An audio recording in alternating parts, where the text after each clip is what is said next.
Hey, welcome. Today, we're going to dive into a really powerful mental tool, especially for those moments when you feel like you have absolutely nothing left in the tank.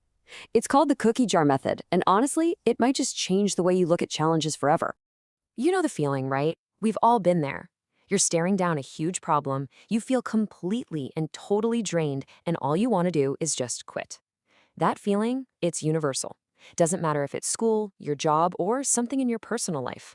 And the reasons are endless. Maybe you're bombing a class, you're stuck in a soul-crushing job, or you're just so frustrated because your progress feels painfully slow.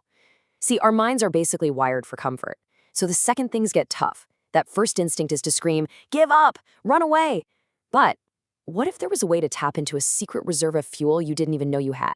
Well, this exact method was created out of pure necessity by a man many consider one of the toughest human beings alive, David Goggins. We're talking about a retired Navy SEAL, and the challenges he's overcome are, well, they're the stuff of legend. Just to give you a little context on who we're talking about here, Goggins has competed in more than 60, that's 60, ultramarathons, triathlons, and ultra triathlons. And get this, he doesn't just finish them, he's usually placing in the top 5. It's insane.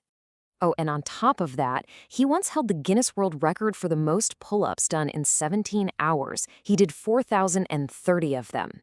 So yeah, when a guy like that talks about mental toughness, you probably want to listen up.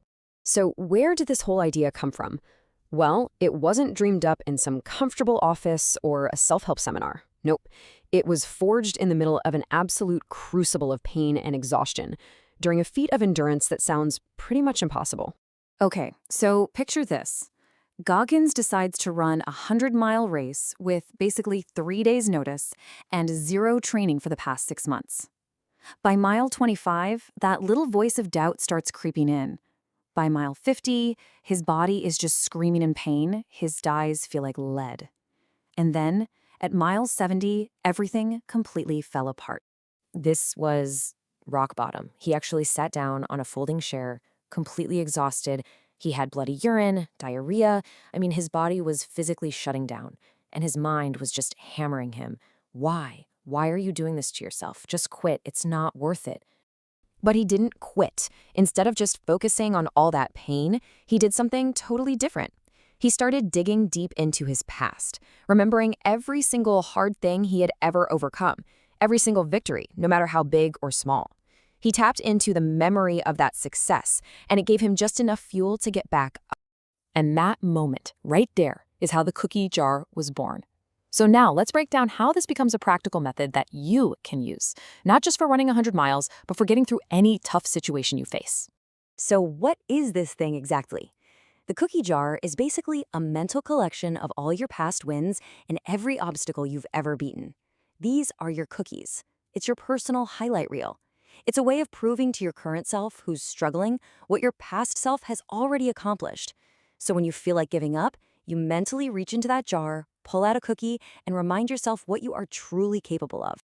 Building your own jar is actually a pretty simple 3-step process. First, you take inventory. Literally write down your victories. Second, and this is super important, you have to set a limit. Learn the difference between your mind just complaining and your body actually being in danger. And third, when you need it most, you take a bite. You recall one of those successes and use it as fuel. So what actually counts as a cookie? Well, it's not just about huge life achievements. Did you overcome your shyness to give a presentation?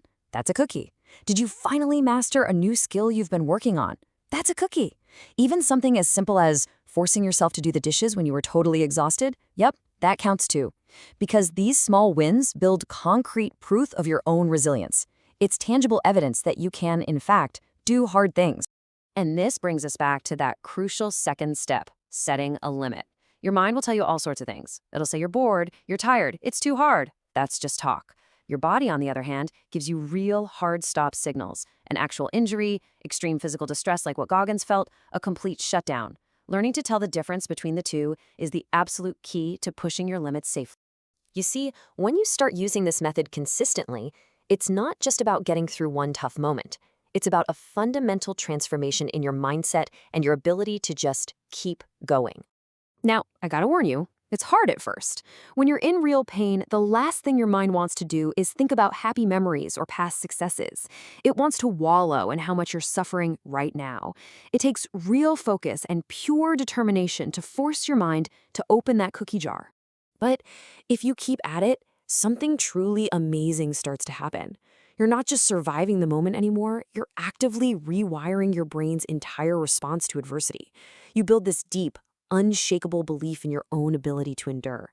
That feeling of impossible slowly starts to fade away, and in its place, this new voice shows up and it says, I can do this. So, I'll leave you with this to think about. If you were to start building your own cookie jar right now, this very second, what's the very first victory, big or small, that you would put inside?